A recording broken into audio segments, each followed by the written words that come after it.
And just as she's about to do something, the bugle sounds and everyone has to take their seat. And she gives birth to a beautiful baby girl, and they call her Princess Sophie. And as luck would have it, they were all free and available and said they would come.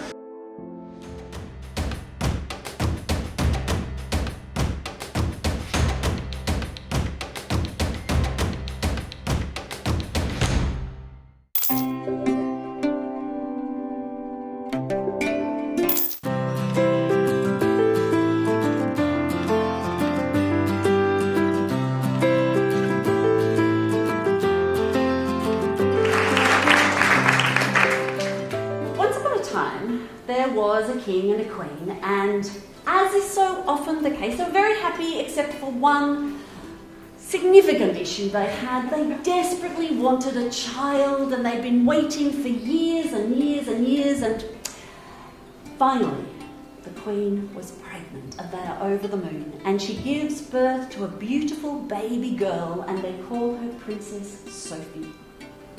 And the king and the queen are totally besotted. They sit up at night, they hold hands over the child's bassinet and just look as she does her little curly, sleepy stretches and yawns. And as they sit holding hands, they get to planning the day. The big, amazing day to end all days in honour of this child, the naming day. And so the day is set and all the invitations are sent out, but particularly 13 invitations are sent to the 13 wise women of the land. And as luck would have it, they were all free and available and said they would come. Which is great because they would be giving gifts. It was important that they were there because they had gifts for life for the child. In this realm, there was also a mean, jealous, nasty, insecure, wicked wizard.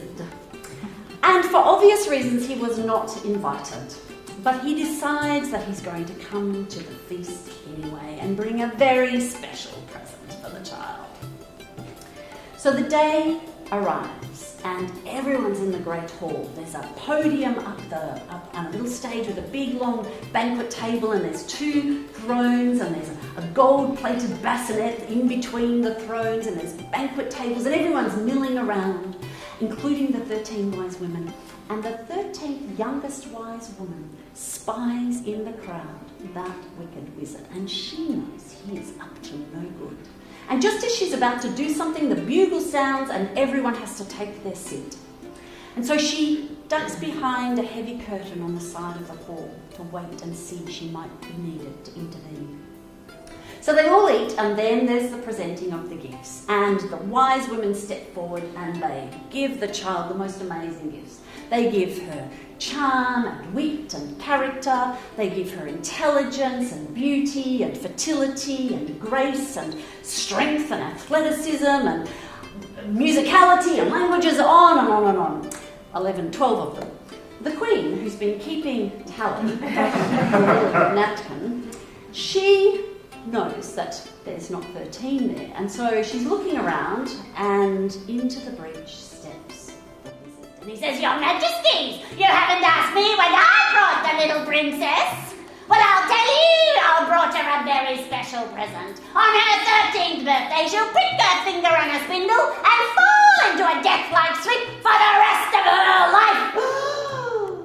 There is shockwaves going through the whole hall. The queen goes deathly white. The king faints off his chair with a thud on the ground.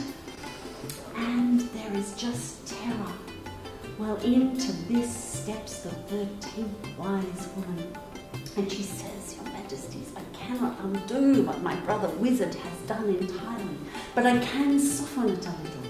It is true that the princess will bleed on her 13th birthday, but it will not be from a spindle. It will be in cycle with the moon. And when she bleeds, she will dream, but it will not be when she's asleep."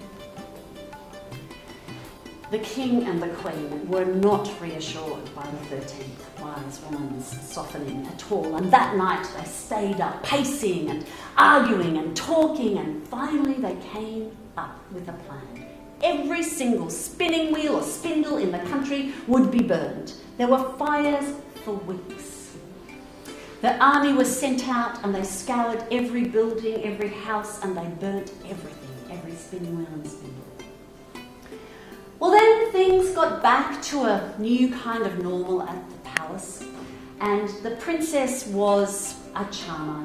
Everybody loved her. She grew, she flourished, she was strong and adventurous and witty and smart, and she learned languages and music and archery, and she was just amazing. As the time grew closer to her 13th birthday, the king and the queen had definitely not forgotten, and they decided that it would be wise to leave the realm and go to the queen's sister's house. I say house, but it was an enormous castle in another realm. And so they travel a couple of days and they arrive there for the 13th birthday. And there's a big family feast with uncles and aunties and grandparents and lots of cousins. And after the feast, the adults push back the chairs and settle in for conversation, and the children grow restless and they decide to play hidey. And so they run around inside the castle finding places. And Sophie finds herself on her own in a part of the castle she's not familiar with. And at the end of a long room there's a round wall with a door in it, and she pushes the door and there's a set of stone steps going up a tower. And she feels drawn to go up those stairs. And so she goes up and around and around, and she gets to the top and there's a slit in the metre-thick walls, and she looks out and she leans on the sill, and she can see for the first time in her life the ocean, the blue strip on the horizon, and she's thrilled.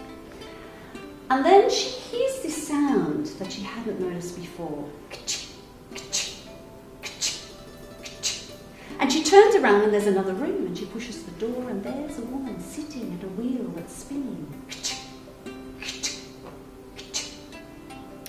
She says, "Madam, what are you doing?" "I'm spinning, my child. Would you like to try?" She was, in fact, the 13th wise woman. And the girl said, "Yes." And so the woman stood up and Sophie sat down, and the woman taught her how to spin. And so she began to spin, and as she did, she felt a tug in her lower belly and a wetness between her legs. And the wise woman explained to the girl the mysteries and the power of the body that bleeds but is not wounded. And the girl sat there spinning and dreaming and bleeding, spinning